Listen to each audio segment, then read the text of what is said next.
Foreign Secretary. 70 years to the day since she became Queen, and the message from Buckingham Palace was that the work goes on.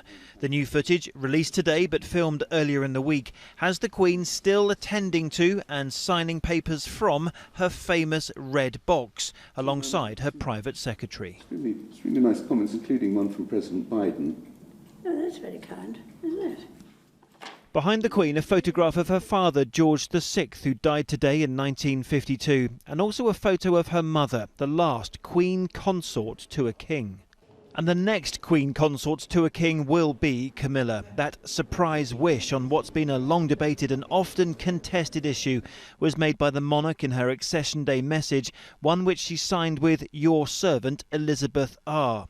Prince Charles wrote in response today that he and Camilla are deeply conscious of the honour represented by my mother's wish. As we have sought together to serve and support Her Majesty and the people of our communities, my darling wife has been my own steadfast support throughout. But some of those who waited in vain to see the Queen at church today still had Princess Diana in mind when we asked about Queen Camilla. I have a little element of doubt, but I think it's probably the best thing for the country and best thing for him. Can I ask, what is that element of doubt, and why would you have, say, 20 years ago thought, oh, goodness me, I wouldn't want a Queen Camilla? The Diana issue. Exactly, yeah. Still there, even now? Yeah. Yes. Queen Camilla. Yeah. You pulled a slight face there. Tell me.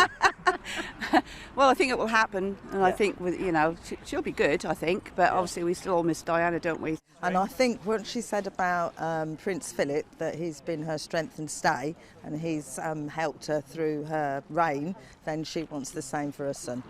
The Queen has spent Accession Day here at Sandringham privately, as she often does, thinking about the day her father died and her own reign began.